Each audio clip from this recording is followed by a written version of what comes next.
성경 말씀 보겠습니다.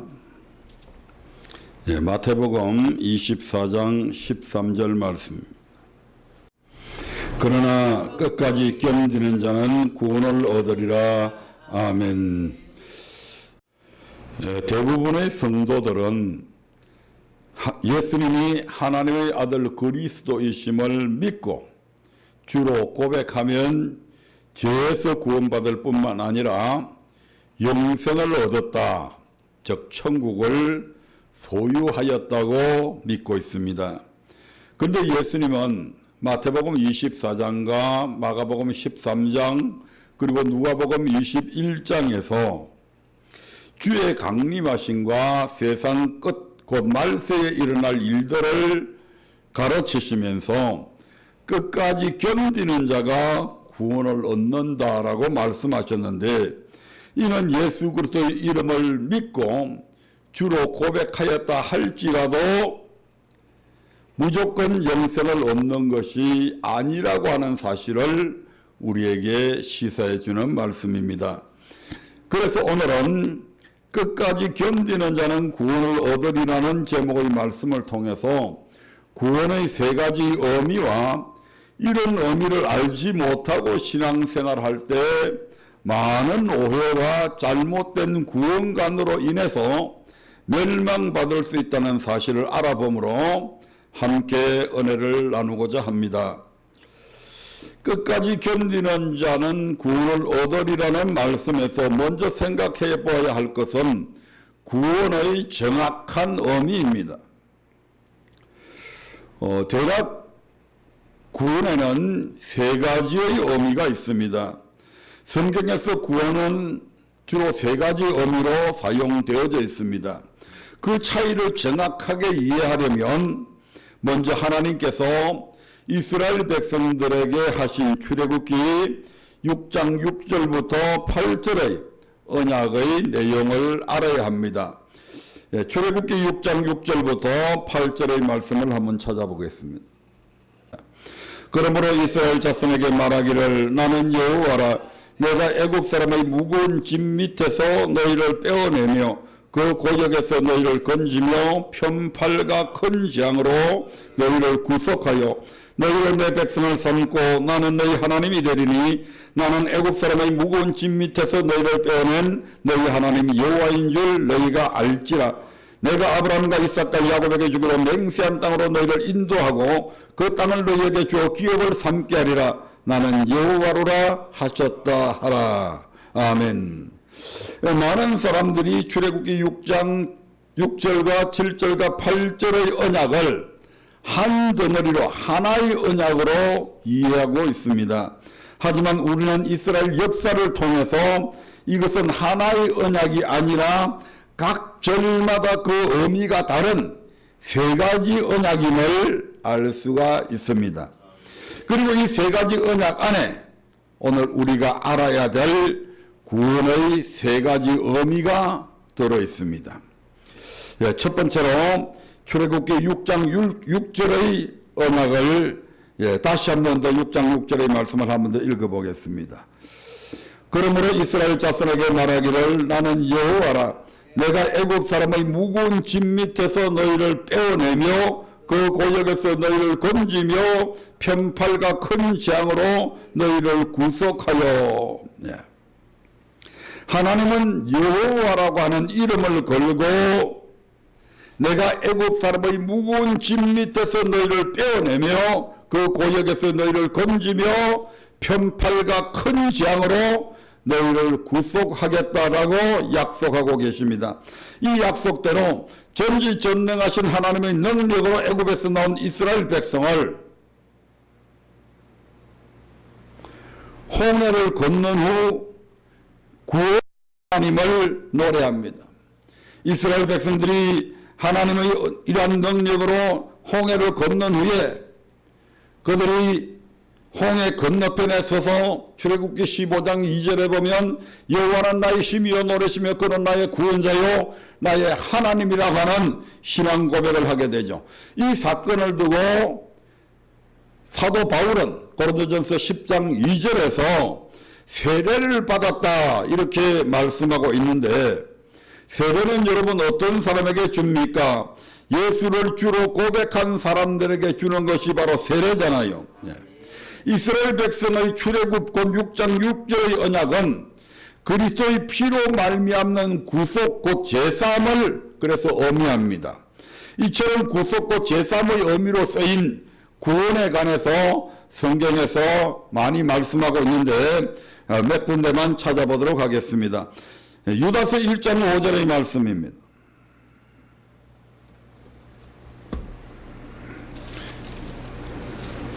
유다서 1장 5절에 보면 이스라엘 백성들이 구원을 받았는데 애굽에서 구원받았다라고 말씀합니다. 같이 읽어봅니다. 시작. 너희가 본래 범사를 알았으나 내가 너희로 다시 생각나게 하고자 하노라. 주께서 백성을 애굽에서 구원하여 내시고 후에 믿지 아니하는 자들을 멸하셨으며. 아멘. 주께서 백성을 어디에서 구원하셨다? 애굽에서 구원하셨다. 이게 바로 출애굽기 6장 6절의 언약입니다. 구원입니다. 애굽에서 구원하셨다. 애굽은 어디를 상징하죠? 세상을. 그래서 세상에서 구원하셨다. 한 군데 더 볼까요? 마태복음 1장 21절의 말씀을 한번 보겠습니다. 마태복음 1장 21절입니다. 예수님의 수태고지를 하는 장면에서 천사가 가브리엘 천사가 마리아에게 이렇게 얘기한 게 나옵니다. 같이 읽겠습니다. 아들을 낳으리니 이름을 예수로 하라. 이는 그가 자기 백성을 저희 죄에서 구원할 자이심이라 하니라. 아멘. 이스라엘 백성들이 애굽에서 구원받은 이 출애굽 6장 6절의 이 언약을, 이 말씀을 가리켜서 여기에서는 바로 죄에서 구원받은 것이다 이렇게 말씀하고 있는 것을 봅니다. 아멘. 사도행전 4장 12절의 말씀도 한번 볼까요? 사도행전 4장 12절입니다.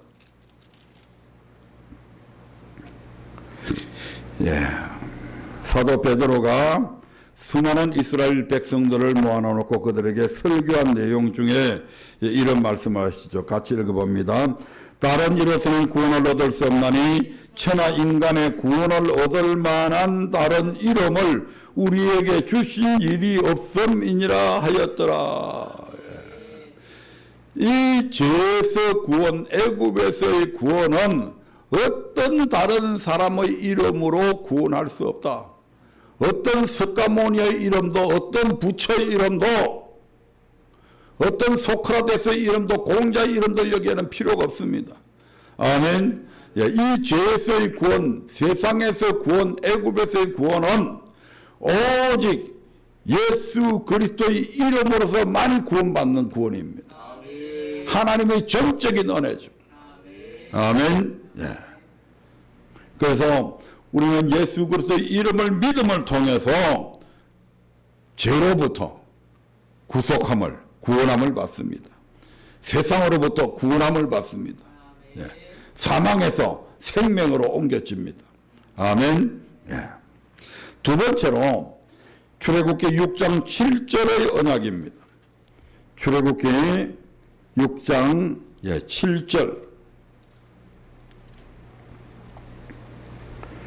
같이 읽습니다. 너희로 내 백성을 삼고 나는 너희 하나님이 되리니 나는 애굽 사람의 무거운 짐 밑에서 너희를 빼어낸 너희 하나님이 여호와인 줄 너희가 알지라. 아멘. 두 번째 이 언약과 첫 번째 언약은 분명히 내용 자체가 아예 틀립니다. 아멘. 첫 번째 언약이 애굽에서의 구원, 죄에서의 구원이라고 한다면 두 번째 이 언약은 환경에서의 언약을 얘기합니다. 아멘. 여기서 하나님은 뭐라고 말씀하십니까? 나는 너희로 내 백성을 삼고 나는 너희 하나님이 되리라고 약속하시면서 너희 하나님이 되어줄 나의 하나님은 어떤 하나님인가? 나는 애굽 사람의 무거운 짐 밑에서 너희를 빼어낸 너희 하나님 여호와인 줄 너희가 알지라고 하셨습니다. 이 약속대로 이스라엘 백성을 애굽에서 구원해 내신 하나님은 그들을 광야 곧 광야 교회로 이끄시고 그들로 자기 백성을 삼으시고 그들의 하나님이 되어주사 그들이 당면하는 모든 문제를 해결하여 주셨습니다. 선물을 달게 하여 주셨고 질병을 치료하여 주시고 그들에게 부유함을 허락하여 주시고 하늘에서 만나를 내려서 일용할 양식을 공급해 주시고 바위를 깨뜨려서 그들에게 생수를 공급해 주시고 아말렉이라고 하는 호전적인 전쟁만을 즐기는 그러한 족속들에게 그들과 전쟁하게 해서 그들로부터 승리를 얻게 하시는 그런 하나님이셨습니다.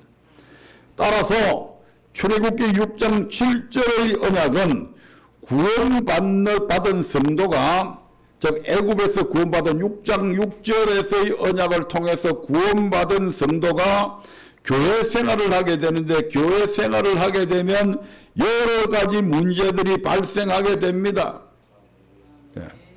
믿는 사람이라고 해서 이 땅에 사는 모든 사람들이 형통하게 되는 건 아니라 이 말입니다. 우리가 하나님의 백성이 되었어도 이 땅은 어차피 우리에게 무슨 땅이다 나그네 삶이다. 아멘. 그래서 이 땅에 살아가는 날 동안 세상 사람들이 당하는 것과 동일한 그러한 고난, 그러한 어려운 문제들에 우리도 직면하게 된다 이 말입니다. 그런 문제들에 직면했을 때 이 여러 가지 어려운 환경으로부터 너희를 구원해 주시겠다고 하는 하나님의 약속입니다.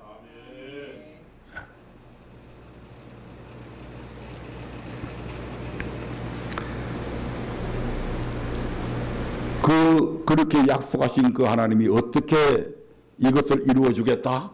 나는 애굽에서 너희를 구원해낸 그 하나님이다. 애굽이라고 하는 나라가 어떤 나라입니까? 그 당시의 세계에 있어서는 이스라엘 백성에게서 애굽은 절대적인 나라입니다. 결단코 그 권세를 무너뜨릴 수도 없고 거기에서 해방받을 수도 없고 자신들의 힘으로서는 불가항력적인 그런 힘을 갖고 있는 나라, 그 나라가 바로 애굽입니다. 아멘. 그 애굽에서 이스라엘 백성들을 해방시킬 수 있는 그런 능력을 갖고 있는 하나님이라고 한다면 그들이 살아가는 인생에 있어서 모든 삶을 책임져 줄 수 있는 능력이 있는 분이다 이 말이잖아요. 그 능력으로 너희들의 삶에 직면하는 너희가 당면하는 모든 어려운 여러 가지 환경에서 나는 너희를 구원해 주겠다. 이게 바로 출애굽기 6장 7절의 언약의 내용입니다. 그러면 이러한 구원에 관해서 성경에서는 얘기하고 있는가? 얘기하고 있습니다. 몇 군데만 찾아보겠습니다. 사무엘상 7장 8절입니다. 사무엘상 7장 8절의 말씀을 한번 보겠습니다.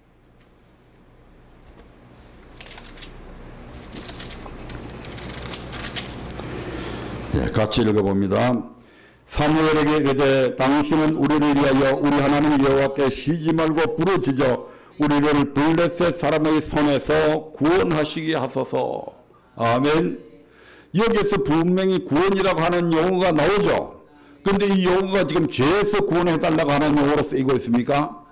아니죠. 어디에서 구원해달라고 그럽니까? 블레셋 사람의 손에서, 블레셋 사람의 손에서 구원해 주십시오. 블레셋이 지금 어떻게 했겠는데, 블레셋이 지금 이스라엘을 침공해서 자기들을 노예로 삼으려고 그러고 자기 나라를 뺏으려고 그러잖아요. 아멘. 그 전쟁에서 이스라엘 백성들은 아직 이 전술적으로 군사 훈련이 제대로 안 된 사람들입니다. 그러니까 전쟁을 하면 반드시 질 확률이 많다 이 말입니다. 그래서 지금 사무엘 선지자에게 당신이 우리를 위해서 하나님 앞에 기도해 주는데 블레셋 사람의 손에서 우리를 구원해 달라고 그렇게 지금 기도해 달라고 그러잖아요. 아멘. 전쟁이라고 하는 이 환난 속에서 우리를 구원해 주십시오. 적과 전쟁을 하는 이 환경 속에서 우리를 구원해 달라. 아멘. 한 군데 더 보겠습니다. 마태복음 8장 23절 보겠습니다.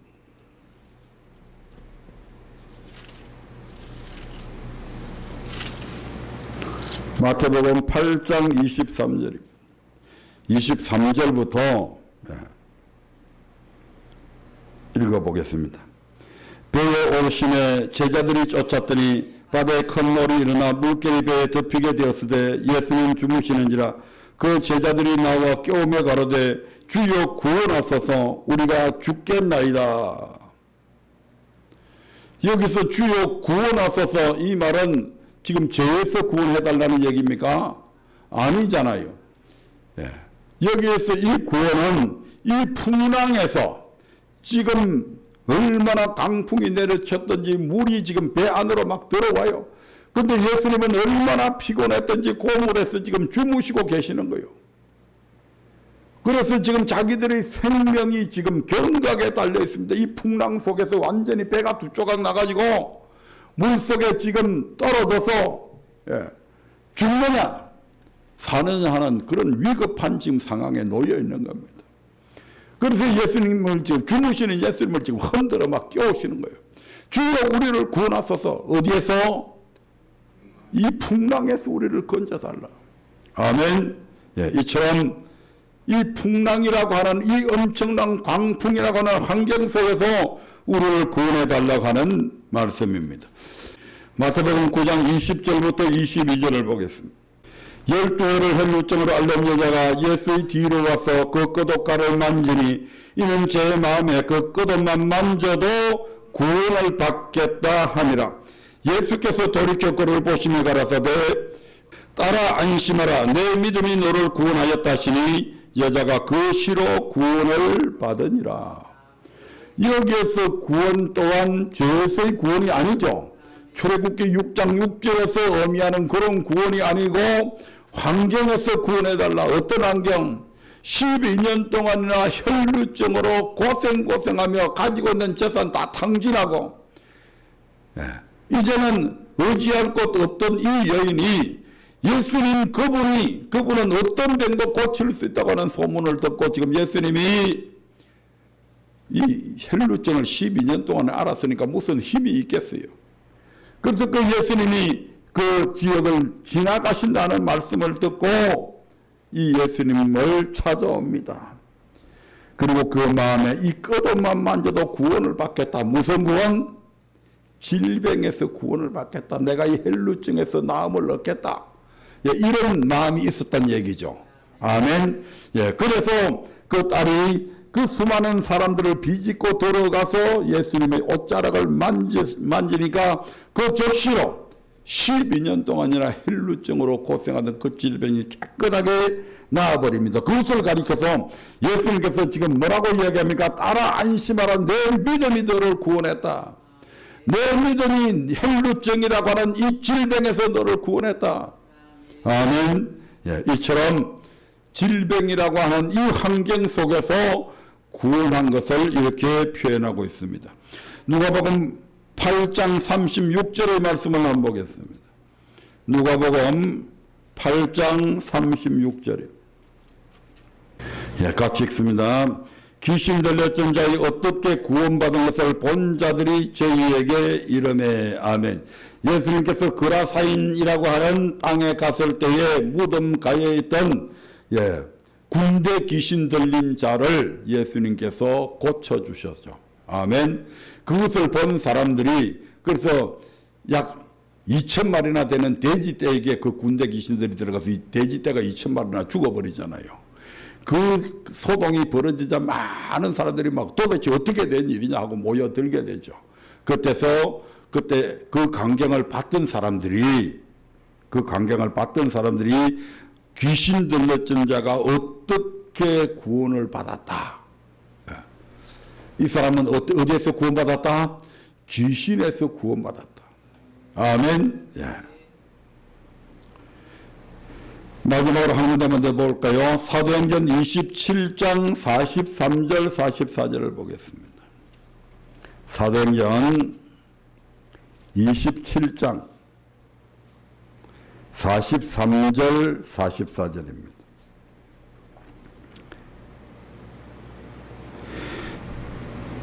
백부장이 바울을 구원하려 하여 저희의 뜻을 막고 혐칠 줄 아는 사람들을 명하여 물에 뛰어내려 먼저 육지에 나가게 하고 그 남은 사람들은 늘조각 혹은 배 물건에 의지하여 나가게 하니 마침내 사람들이 다 상륙하여 구원을 얻으니라. 아멘. 예, 이 말씀은 베드로가 이제 3차 전도 여행을 마치고 로마로 제수가 되어서 압송되는 과정에서 그들이 바다에서 큰 광풍을 만나게 됩니다. 그래서 배가 표류하다가 어느 지역에 이르게 되는데 배에 타고 있던 군사들은 이 바울도 제수니까 이 제수들을 다 죽여버리자 이렇게 했는데 백부장이 바울을 살리기 위해서 그렇게 하지 말고 그래서 선원들을 먼저 내려보내고 배에 있는 널조각이나 이런 걸 해서 이제 사람들이 배에서 파손된 배에서 내려서 육지에 오르게 된 섬에 오르게 된 그 사건을 얘기하는 거죠. 여기에서도 마침내 사람들이 다 상륙하여 구원을 얻으니라. 무엇에서? 이 폭풍으로 인한 죽음의 위기 환경 속에서 위기 상황 속에서 생명을 보존한 것을 가리켜서 여기서 구원을 얻었다고 표현하고 있습니다. 이처럼 출애굽기 6장 7절의 언약은 어려운 환경으로부터의 구원을 뜻한다 이 말입니다. 이처럼 지금 우리가 금방 본 것만 해도 구원이 확연하게 두 가지로 나눠지는 그러한 구원의 의미를 보았잖아요. 세 번째로 출애굽기 6장 8절의 언약을 보겠습니다. 내가 아브라함과 이삭과 야곱에게 주기로 맹세한 땅으로 너희를 인도하고 그 땅을 너희에게 주어 기업을 삼게 하리라. 나는 여호와로라 하셨다 하라. 아멘. 바로 천국에 들어가는 언약이죠. 아멘. 천국에 들어가는 구원. 하나님은 또 이스라엘 백성에게 아브라함과 이삭과 야곱에게 주기로 맹세한 땅으로 너희를 인도하고 그 땅을 너희에게 주어 기업을 삼게 하리라고 6장 8절에서 약속을 하셨습니다.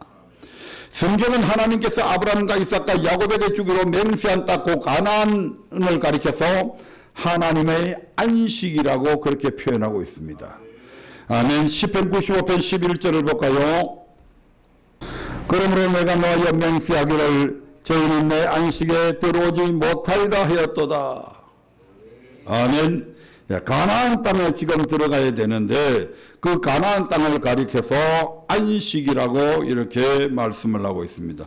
히브리서 3장 11절도 한번 볼까요? 내가 너희와 맹세한 바와 같이 저희는 내 안식에 들어오지 못하리라 하셨다 하였으니. 아멘. 여기서도 동일하게 말씀하고 있죠. 3장 18절 말씀 보겠습니다. 또 하나님이 누구에게 맹세하사 그의 안식에 들어오지 못하리라 하셨느냐? 그 순종치 아니하던 자에게가 아니냐. 따라서 아브라함과 이삭과 야곱에게 주기로 맹세한 땅을 기업으로 주리라는 출애굽기 6장 8절의 언약은 하나님의 안식, 곧 천국에 들어가는 구원을 얻게 해주시겠다는 약속입니다. 성경에서 이와 같은 의미로 쓰인 구원에 대해서 몇 군데 찾아보면 베드로전서 1장 9절의 말씀을 한번 보겠습니다.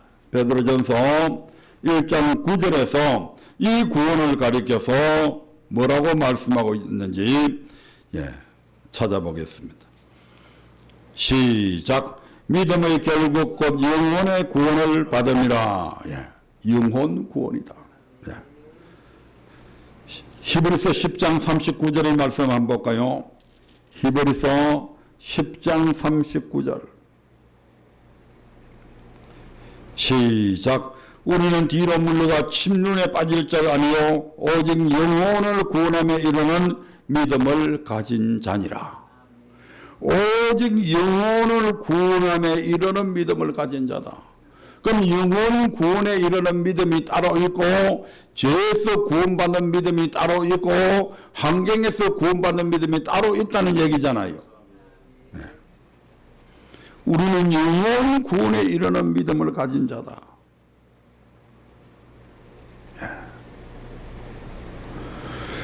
우리 영혼의 구원은 이 땅에 살아가는 날 동안에는 이루어지지 않습니다. 세상 끝에 예수님께서 이 땅에 강림하심을 통해서 온전히 이루어집니다. 그래서 성경은 이 구원을 가리켜서 말세에 나타내기로 예비하신 구원이다 이렇게 표현합니다. 아멘. 예, 베드로전서 1장 5절을 한번 볼까요? 베드로전서 1장 5절입니다.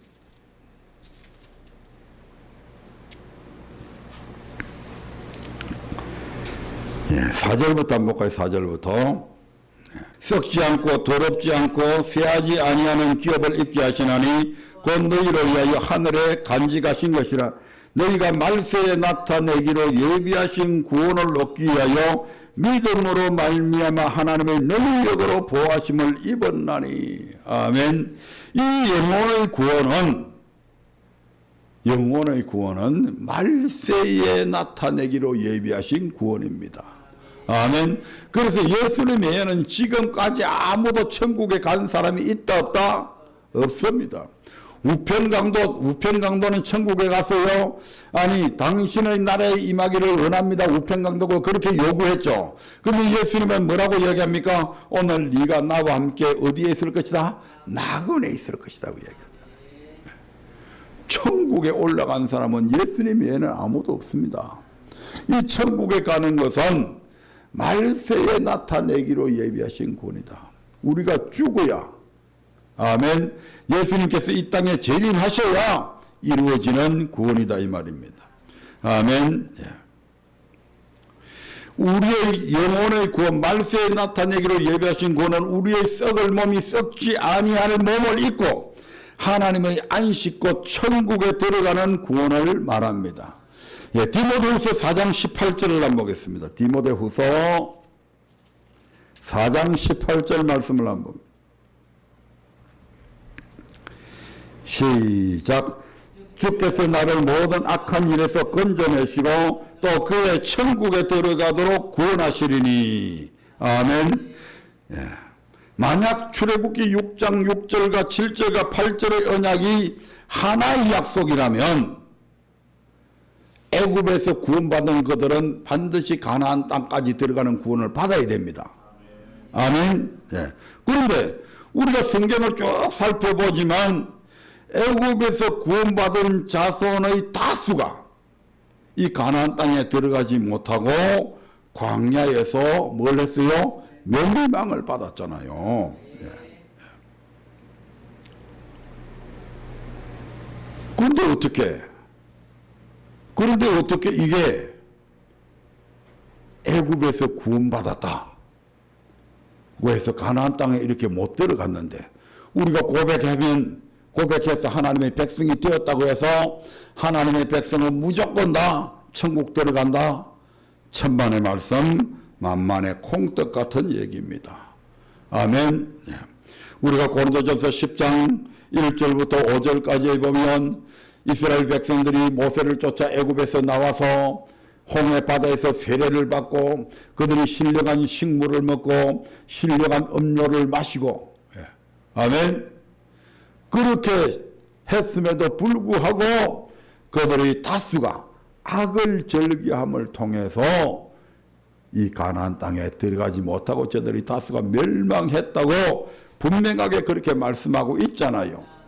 또 히브리서 3장 7절부터 19절의 내용도 보면 멸망받은 사람들이 누구냐? 모세를 쫓아 애굽에서 나온 이들이 아니냐?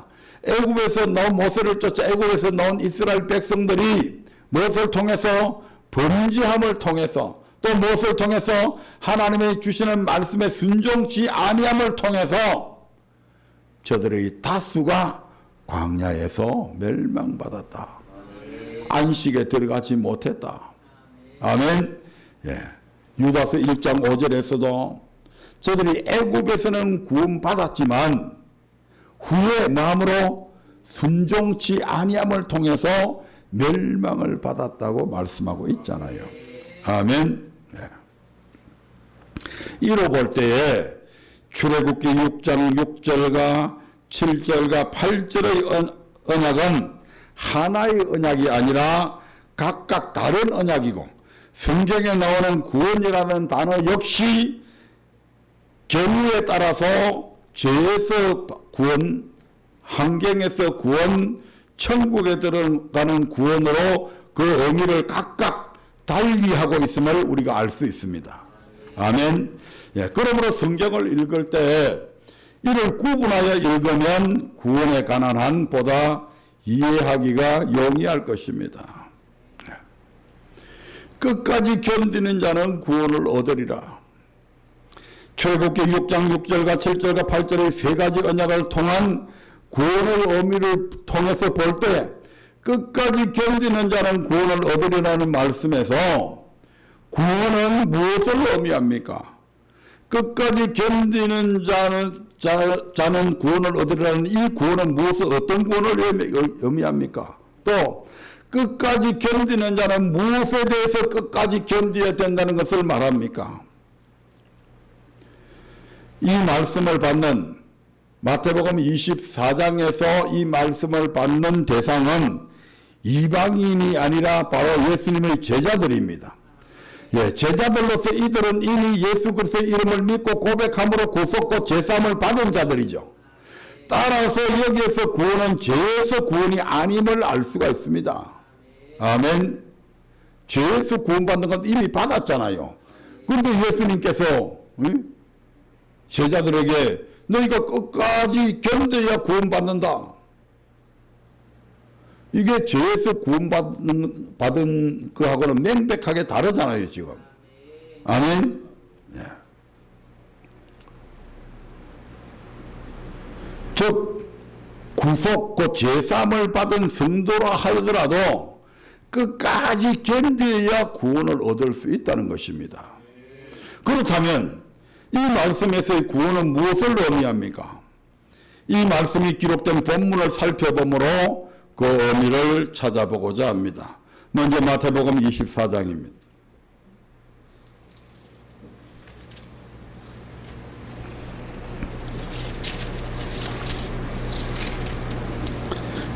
네, 마태복음 24장 9절부터 13절의 말씀을 한번 보겠습니다.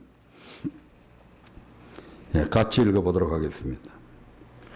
그때 사람들이 너희를 다시 읽겠습니다. 시작. 그때 사람들이 너희를 환난에 넘겨주겠으며 너희를 죽이리니 너희가 내 이름을 위하여 모든 민족에게 미움을 받으리라. 그때 많은 사람이 시험에 빠져 서로 잡아주고 서로 미워하겠으며 거짓 선지자가 많이 일어나 많은 사람을 미혹하겠으며 불법이 성함으로 많은 사람의 사랑이 식어지리라. 그러나 끝까지 견디는 자는 구원을 얻으리라. 아멘. 4절부터 보면 말세가 되면 사람의 미혹으로부터 시작해서 전쟁과 기근과 지진이 일어날 것이나 이는 끝이 아니고 이제 재난의 시작이다 이렇게 말씀합니다. 그리고 그런 일이 있은 후에 사람들이 믿는 자들을 어디에 넘겨준다? 환난에 넘겨주어서 죽게 할 것이다. 그래서 그 환난 속에서 죽인다고 하는 그 환난 속에서 끝까지 예수 그리스도를 부인하지 아니하고 시인하는 사람들, 이것을 가리켜서 끝까지 견디는 자다 이 말입니다. 그렇게 견디는 자들이 뭘 얻는다고요? 구원을 얻는다. 고백한다고 하는 말하고는 전혀 다른 의미잖아요. 아멘. 고백한 사람들이 고백하고 예수 그리스도를 고백함으로 믿는 그 사람들에게 앞으로 예수 믿으면 죽인다고 하는 이 엄청난 환난이 닥쳐올 것이다. 그리고 그 환난 속에서 죽인다고 하는 그 사람들 앞에서 나는 죽어도 예수 그리스도를 부인할 수 없다. 예수님은 나의 주님이시다.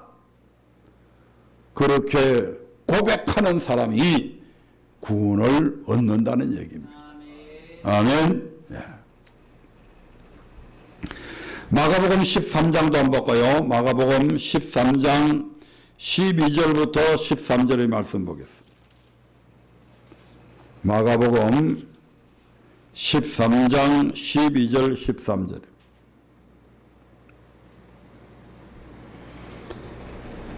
같이 읽습니다.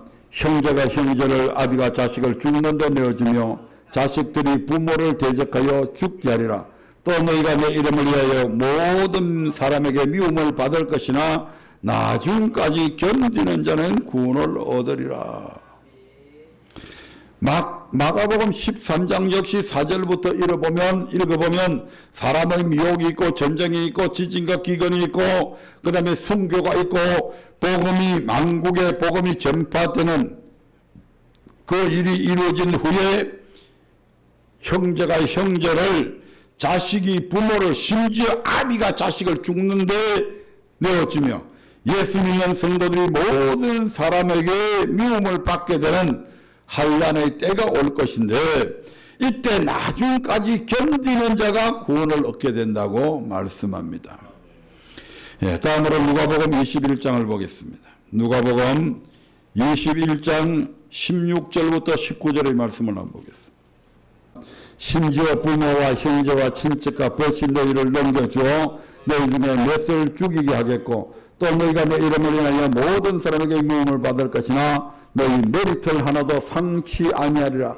너희의 인내로 너희 영혼을 얻으리라.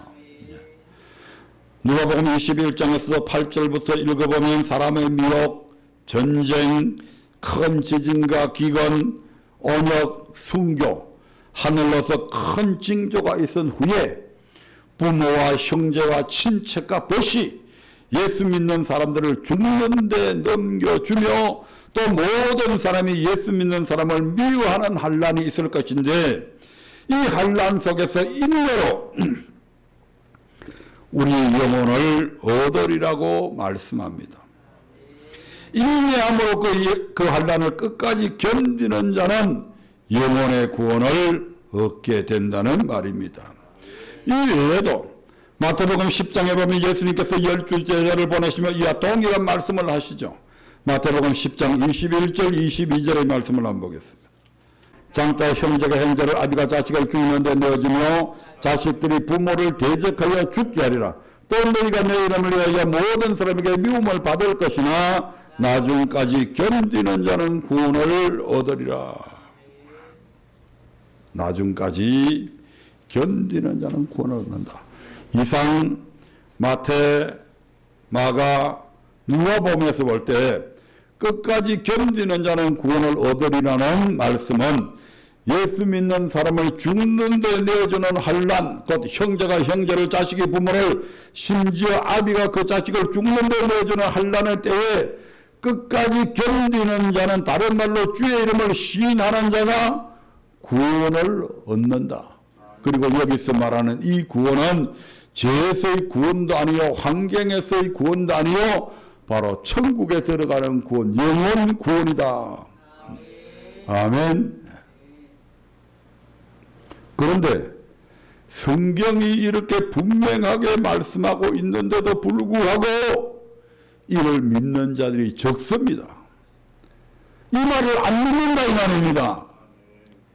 그래서 지금 이 순간까지도 수많은 하나님의 백성들이 한 번 구원은 영원한 구원 또는 고백하면 천국 간다고 착각하면서 신앙생활을 하고 있다 이 말입니다.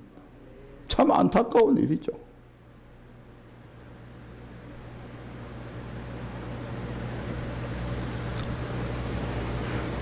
고백해서 천국 간다면 왜 주님께서 지금 끝까지 견뎌야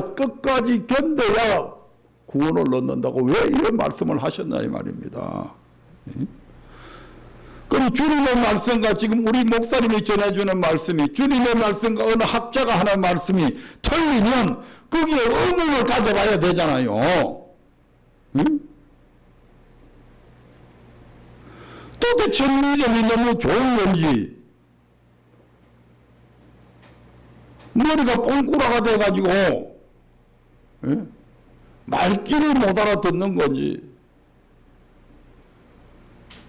명백하게 이렇게 지금 구분이 되어져 있는데,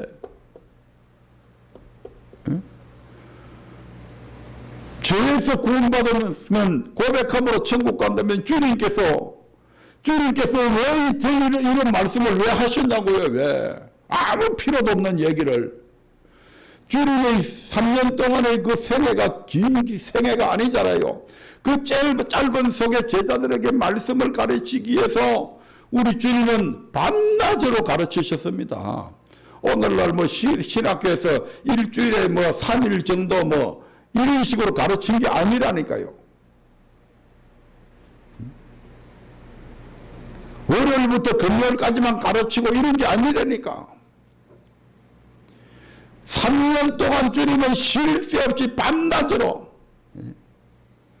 퇴근 시간도 없어.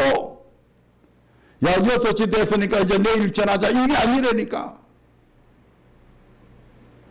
그 짧은 시간에 우리 주님께서는 제자들에게 하나님의 말씀을 최고로 액기서만 지금 가르치고 있는데 왜 한 번 구원받으면 고백함으로 천국 간다면 왜 이런 쓰잘데기 없는 얘기를 하게 되냐고요. 이게 쓰잘데기 없는 얘기가 되잖아요. 네, 시간이 다 되어서 오늘은 여기서 마치고 다음 주에 이어서 계속해서 끝까지 견디는 자가 구원을 얻는다는 말씀으로 은혜를 나누도록 하겠습니다. 한 번 구원은 절대로 영원한 구원이 될 수가 없습니다. 구원에는 반드시 세 가지의 의미가 있습니다.